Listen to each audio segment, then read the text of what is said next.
As America copes with a mass shooting in Sin City, the shooter's girlfriend Marilou Danley returns to the U.S., in a case that has baffled investigators for the lack of an apparent motive.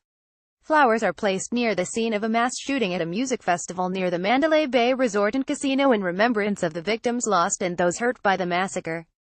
October 2, 2017, Las Vegas gunman Stephen Paddock's girlfriend, 62-year-old Marilou Danley, arrived from the Philippines in Los Angeles on Wednesday, where FBI agents will question her about the massacre.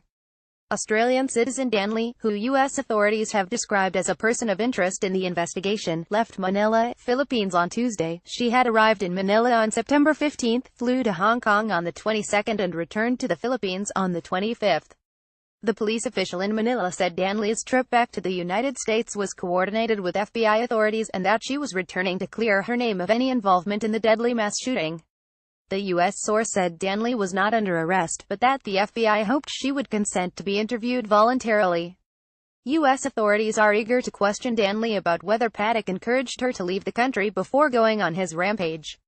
Police say massacre was meticulously planned. The Las Vegas gunman transferred $100,000 overseas in the days before the attack and planned the massacre so meticulously that he even set up cameras inside his high-rise hotel room and on a service cart outside his door, apparently to spot anyone coming for him, authorities said on Tuesday.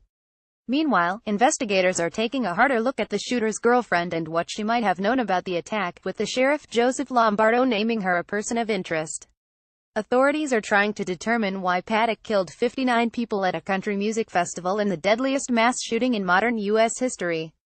Money transaction. Lombardo said he is absolutely confident authorities will find out what set off Paddock, a 64-year-old high-stakes gambler and retired accountant who killed himself before police stormed his 32nd floor room.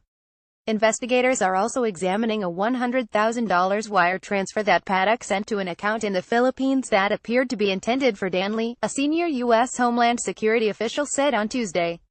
Investigators are still trying to trace that money and also looking into at least a dozen reports over the past several weeks that said Paddock gambled more than $10,000 per day, the official said. The cameras Paddock set up at the Mandalay Bay Hotel Casino were part of his extensive preparations that included stockpiling nearly 24 guns in his room before opening fire on the concert below. "I anticipate he was looking for anybody coming to take him into custody," Lombardo said. Dozens of guns during the Sunday night rampage. A hotel security guard who approached the room was shot through the door and wounded in the leg. The fact that he had the type of weaponry and amount of weaponry in that room, it was pre-planned extensively, the sheriff said, and I'm pretty sure he evaluated everything that he did and his actions, which is troublesome. Lombardo said the investigation is proceeding cautiously in case criminal charges are warranted against someone else. This investigation is not ended with the demise of Mr. Paddock, the sheriff said. Did this person get radicalized unbeknownst to us, and we want to identify that source.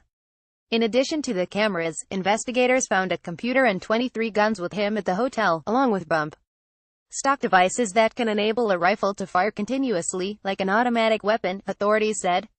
19 more guns were found at Paddock's Mesquite home and 7 at his Reno house. Video shot outside the broken door of the room show an assault-style rifle with a scope on a bipod. The sheriff said an internal investigation has been launched to find out how that footage was obtained. Source: World and agencies.